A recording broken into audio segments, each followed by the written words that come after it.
I'm so happy that you accepted, the Schofield Church accepted the students from missionary school to be in your homes, cooking food for us.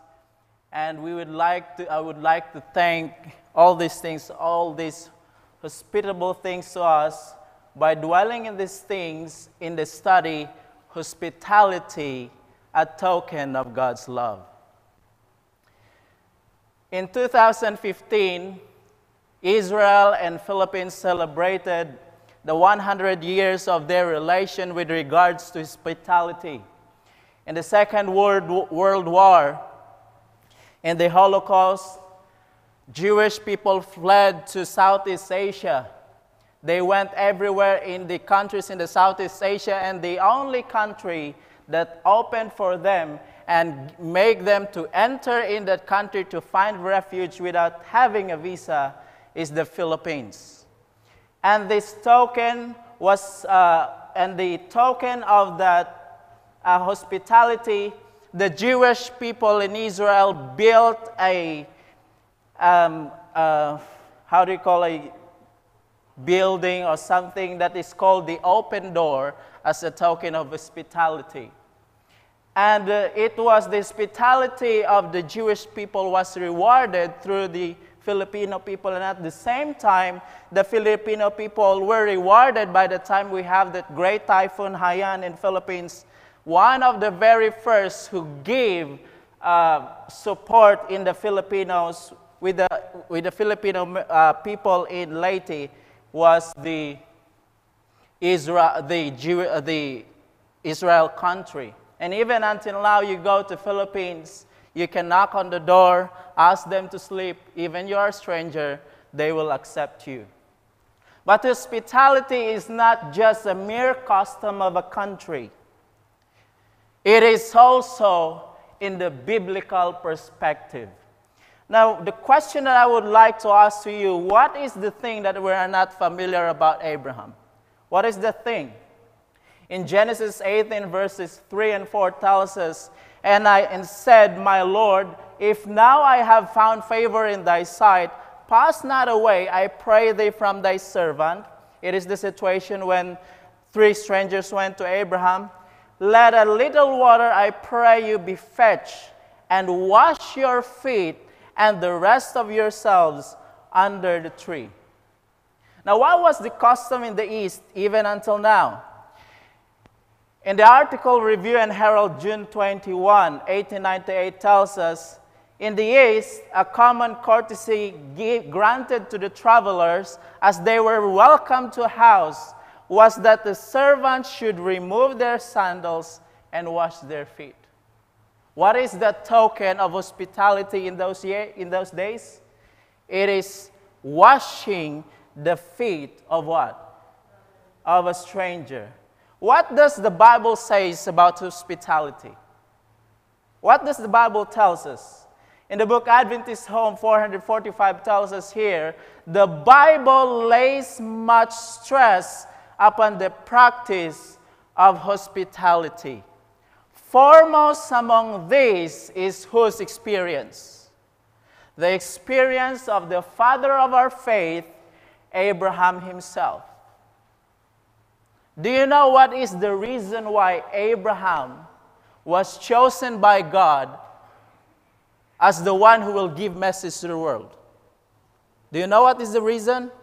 It's quite interesting. The Spirit of Prophecy, Volume 1, page 93, tells us, the Lord selected Abraham to carry out his will. Why? His character was marked for integrity, generosity, and hospitality. Isn't it amazing? We as a church, we cherish this kind of character. Now let's go on to the hospitality, its reward, and its blessings. The first example I would like to bring to you is the example of Lot. What can we see in Lot's dealing with the strangers? When he saw the strangers in the gate, what did he do? Come, get into my house. It tells us here in Genesis 19, verse 2 and 3, And he said, Behold, now, my Lord, turn in, I pray you, into the servant's house, and tarry all night, and wash your feet, and ye shall rise up early and go in your ways. And they said, Nay, but we'll abide in the street all night. They said, No, we will not. But Lot pressed upon them greatly, and they turned into him and entered into his house, and he made them feast, and did bake unleavened bread, and they did eat. This is what Lot do to what? To a stranger.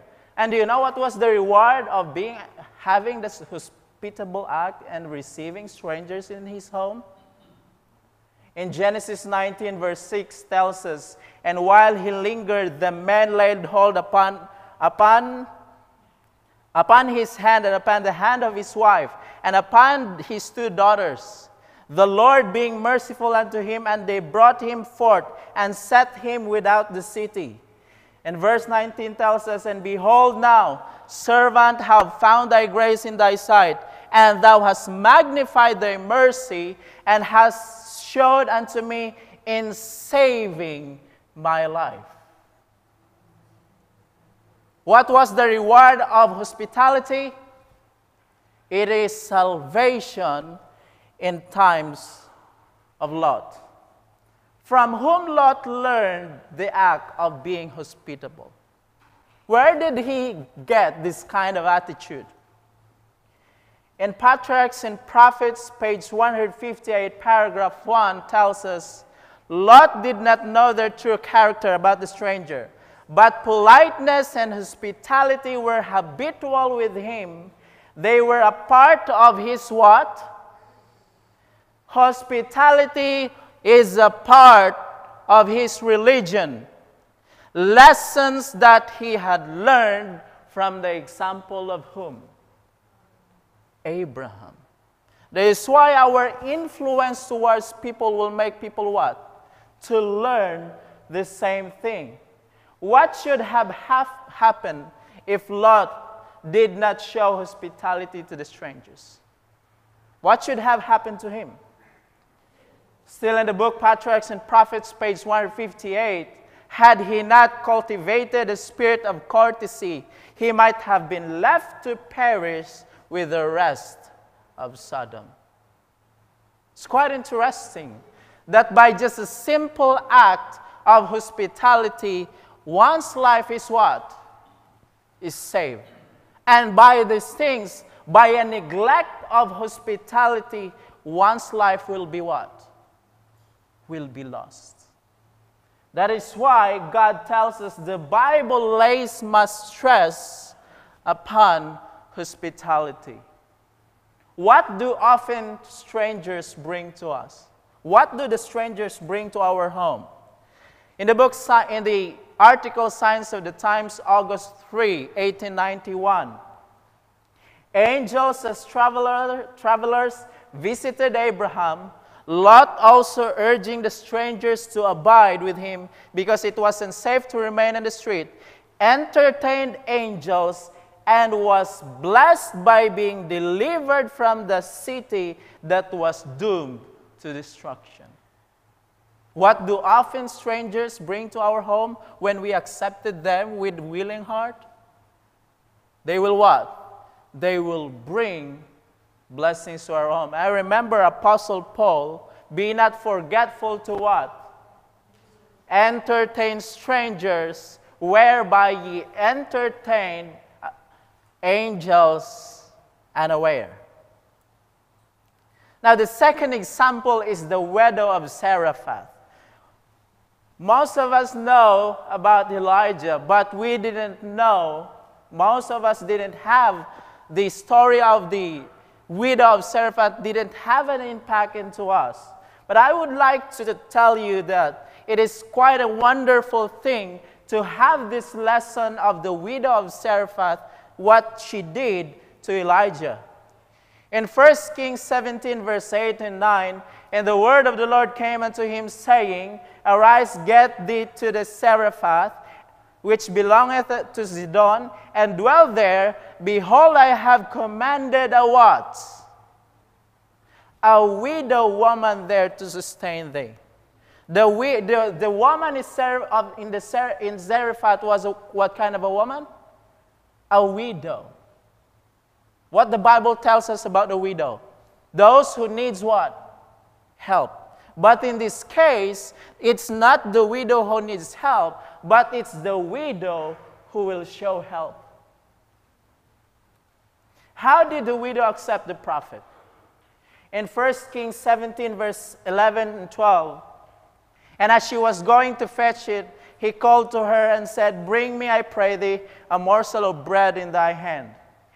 And she said, "As the Lord thy God liveth, I have not a cake, but a handful of meal in a barrel, and a little oil in a cruse. And behold, I am gathering 2 sticks, that I may go and dress it for me and my son, that we may eat, and after that," what did she say? After this food, what will happen to us? We will die. And the question is, was the hospitality of a widow was just an accident? It was just an accident that, oh, there's a stranger come to my house and then I accept him. Was just an accident?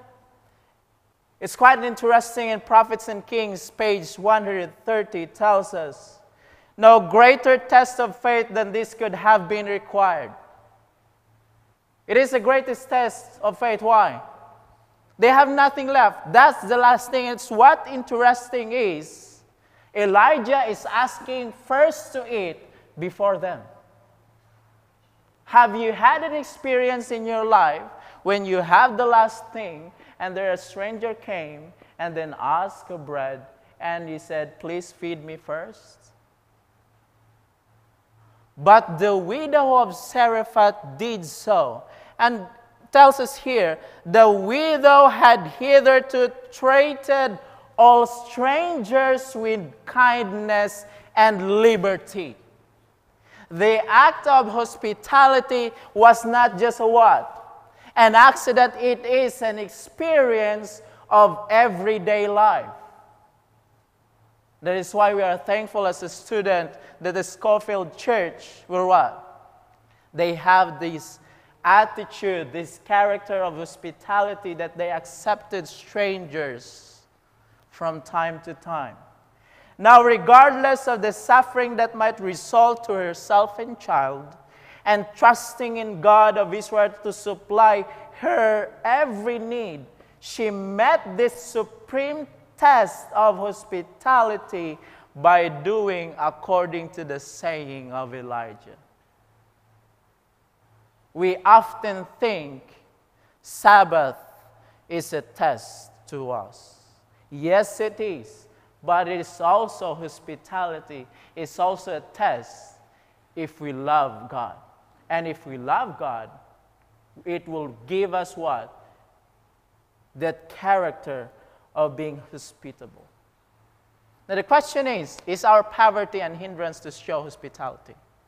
Oh, I'm poor. I cannot accept strangers in my home. I could not feed them. In Adventist Psalm 451, paragraph 3, poverty need not shut us from showing what? Hospitality. The widow herself is what? She is poor, but she did not shut her door of being hospitable to a stranger. The season of prayer makes its impression on those who receive entertainment. And even one visit may mean the saving of a soul from death. Did you know that strangers bring salvation in your house? That is why I can see all around the world, the most hospitable people are those who have what?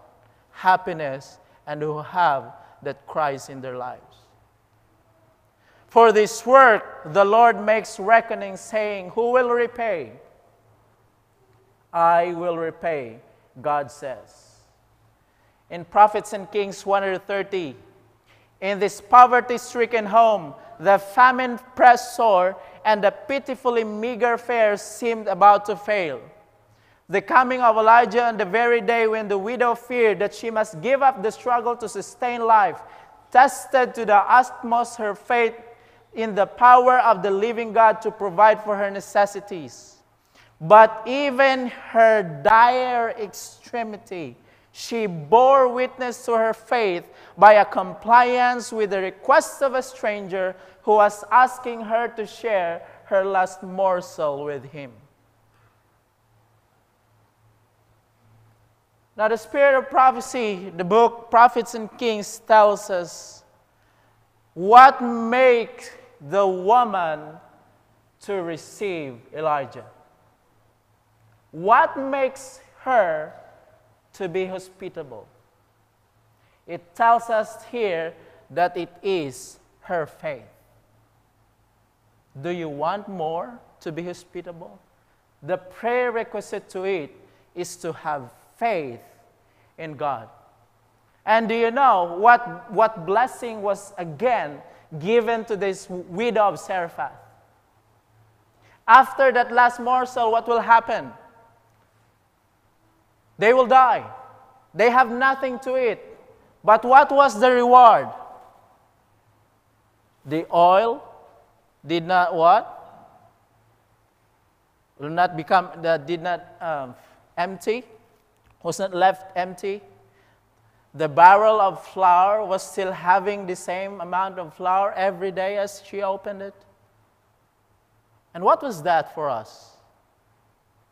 It is what we called salvation. They were saved in the famine because of the simple act of hospitality. In Prophets and Kings 131, paragraph 5, the widow of Zarephath shared her morsel with Elijah, and in return, her life and that of her son were preserved. That means their life, they were saved.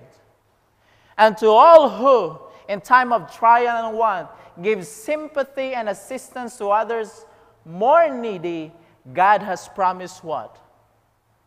Great blessing. Now, do you want blessings from God? Do you want not just blessing, but greater blessings from God?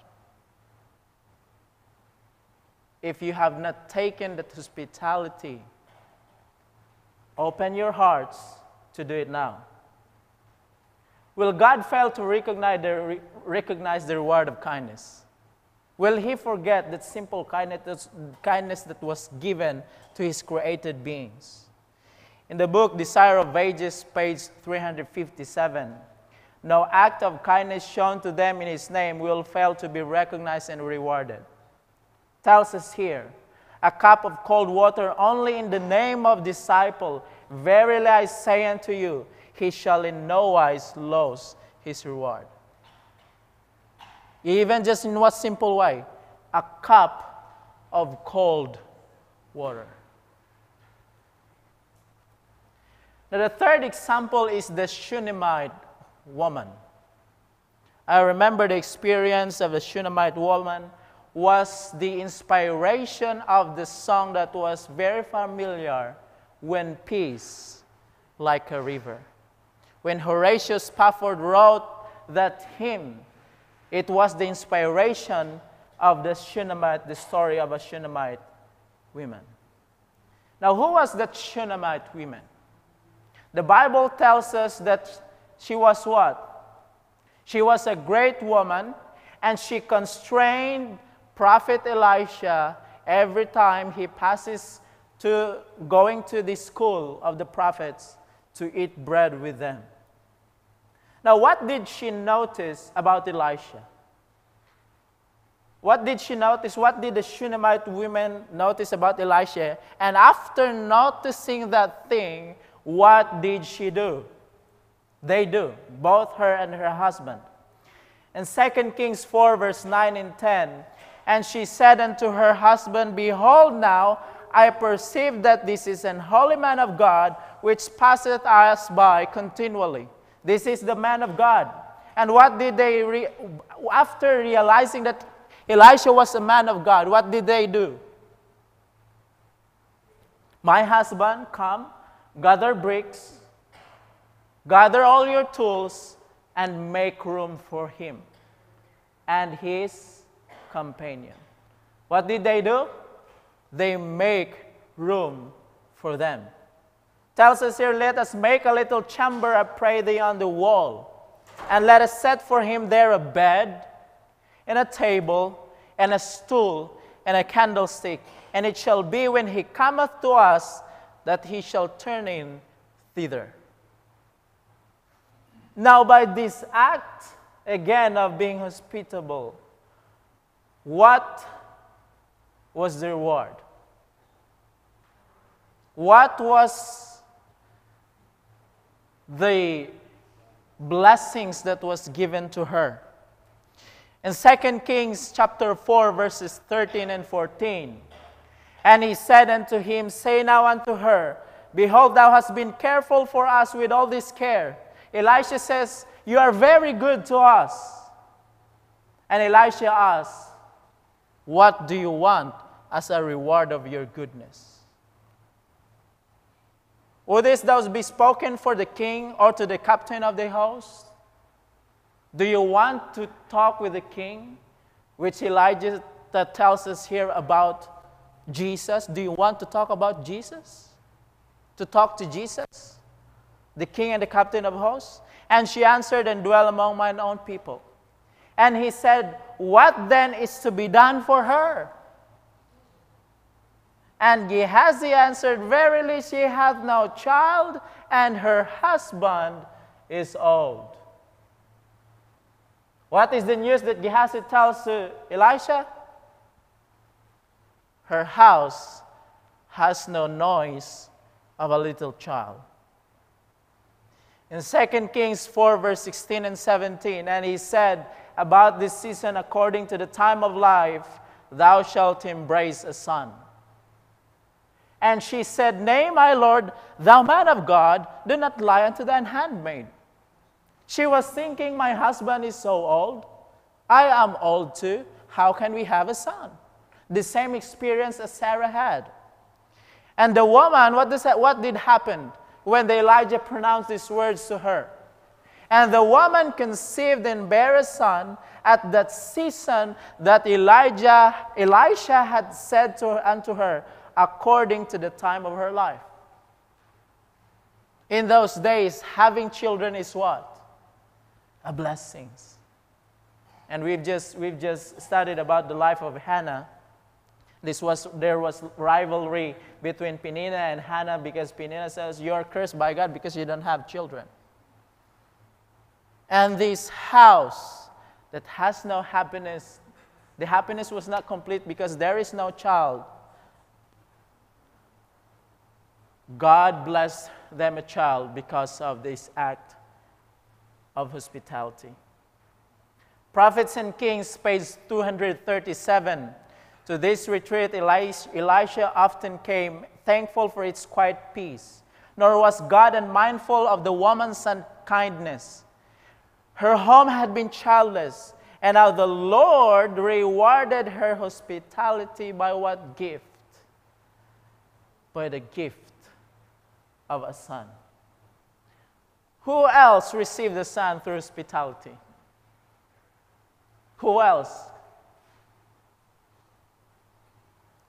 It's quite interesting in the book, in the article Science of the Times, August 3, 1891. Those who are struggling to have children. This means that we need to start to have what? To be hospitable.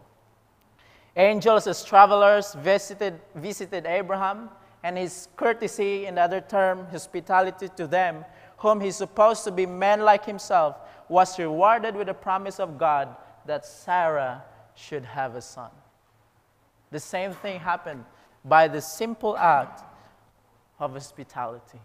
And not just having a son for a Shunammite woman. There is another thing that is a miraculous thing that happened to her son by this is because the reward of hospitality. I know you all know about the story of the seven sneeze. Seven sneeze. And those who are watching right now online, maybe they do not know, and I will tell to you, 2 Kings 4, verses 18 to 20. And when the child was grown, it fell on the day that he went out to his father to the reapers. And he said unto his father, my head, my head. He said to a lad, carry him to his mother. He has that sudden headache. And when he had taken him and brought him to his mother, he sat on her knees till noon. And then what? The boy died. In 2 Kings, chapter 4, 33 to 35, he went in therefore and shut the door, and them twain, and prayed unto the Lord. And he went up and lay upon the child, and put his mouth upon his mouth. And this is the woman called Elisha. And then Elisha went to her house. And then this is what Elisha do.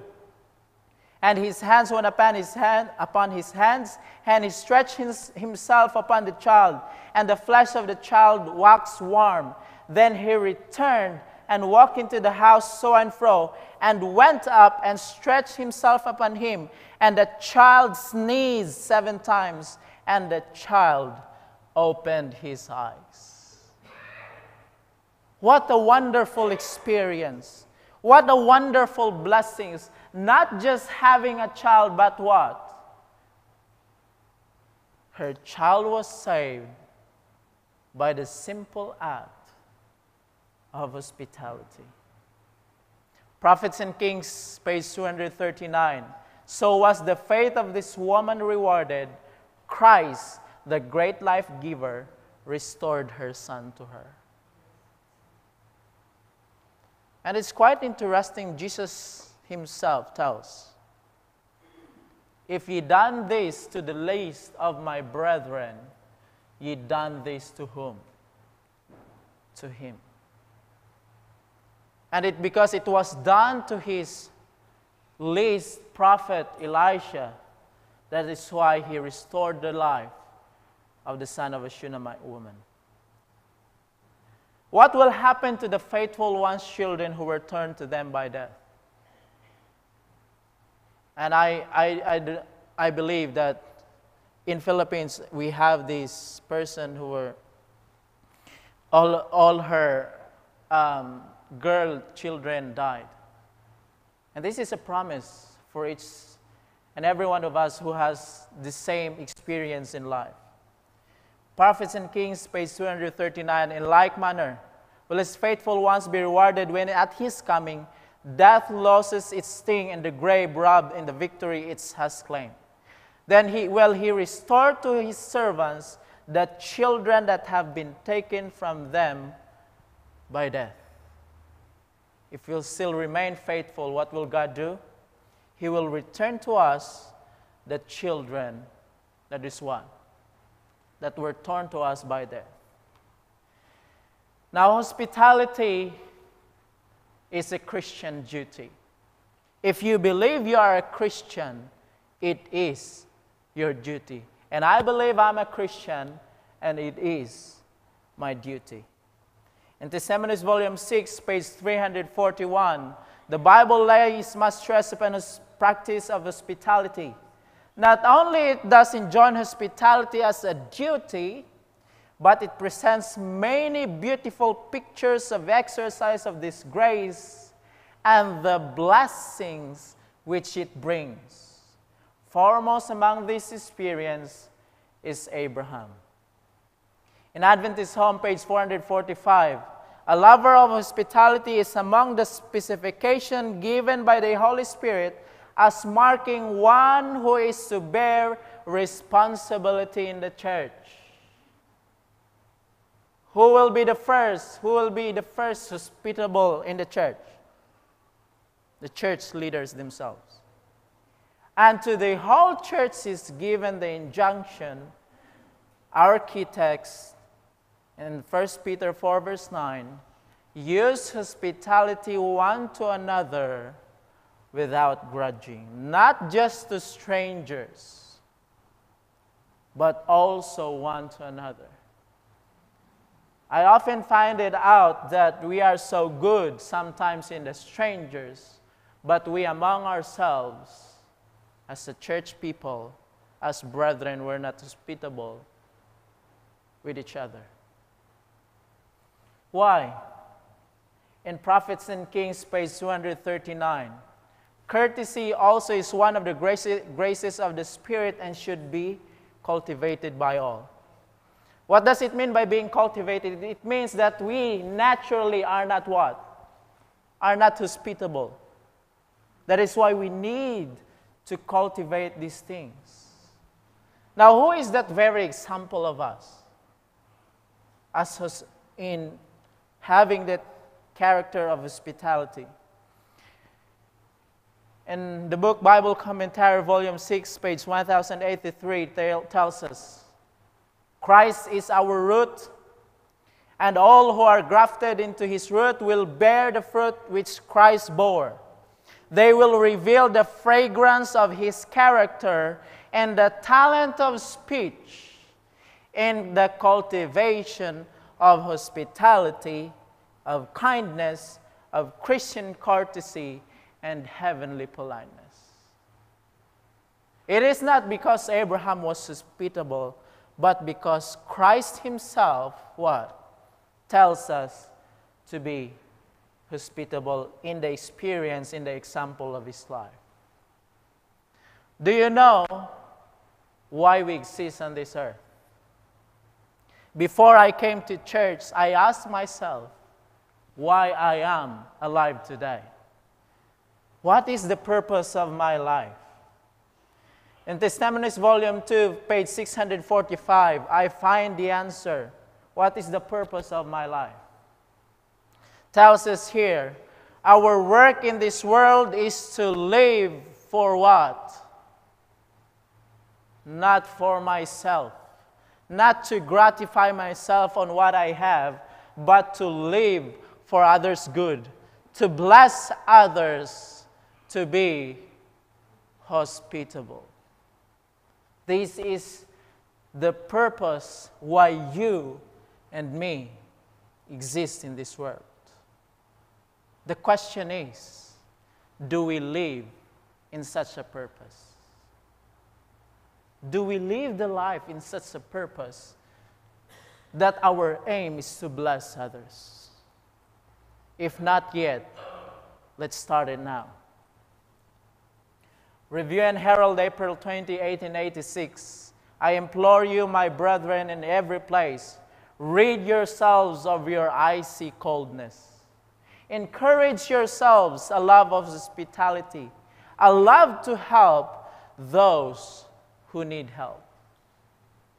Let us arouse, my brethren. If we are not in this kind of situation that we have that fire burning in our hearts to help those who need, let's learn to do it now.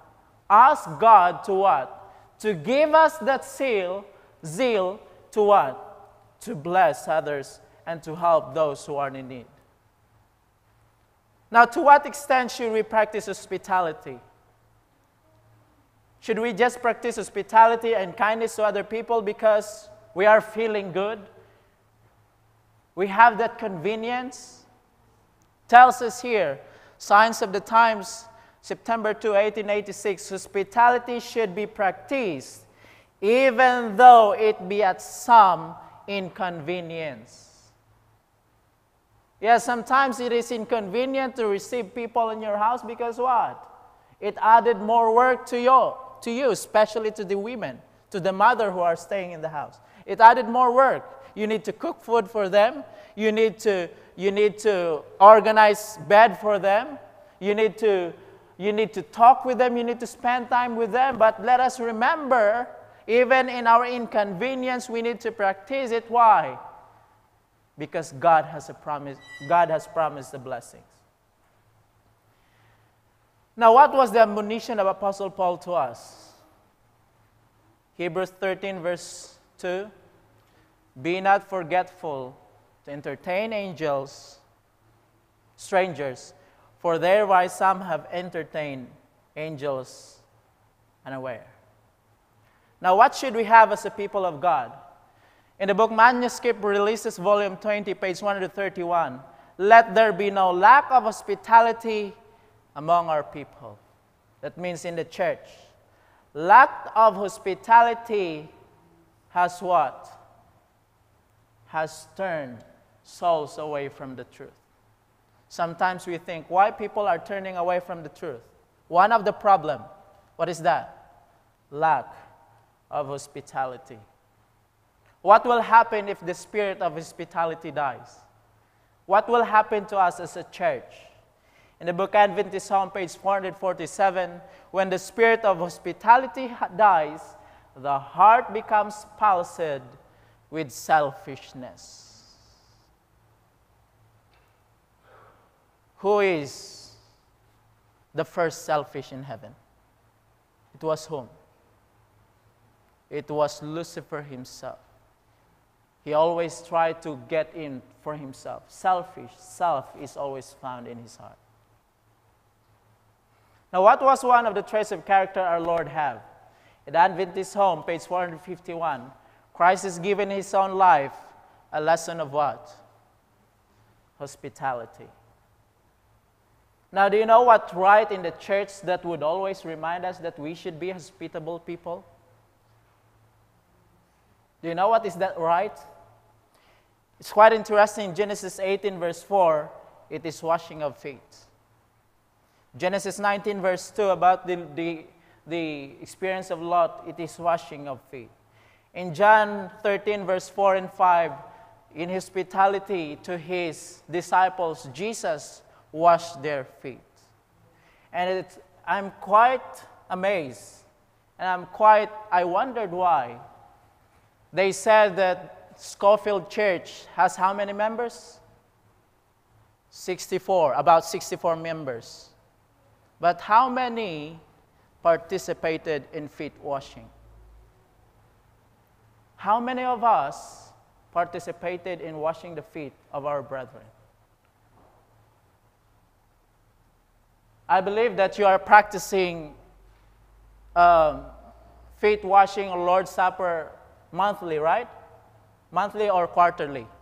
Quarterly. So we're coming to the end. We're almost in the quarterly. Those who are not attending, I beg you please, let us cultivate hospitality that we may have the heart to what? To attend that sacred rite of being hospitable. In Christian Experience and Teachings, page 58, paragraph 2, do you know what is the token of God's love to us? Do you know how can we show that I have the love of Jesus? Tells us here, the 144,000 were all sealed and perfectly united. In their foreheads was written, God knew Jerusalem, and glorious star containing Jesus' new name. At our happy and holy state, the wicked were enraged and would rush violently up to lay hands on us, to thrust us into prison, when we would stretch forth the hand in the name of the Lord, and they would fall helpless to the ground.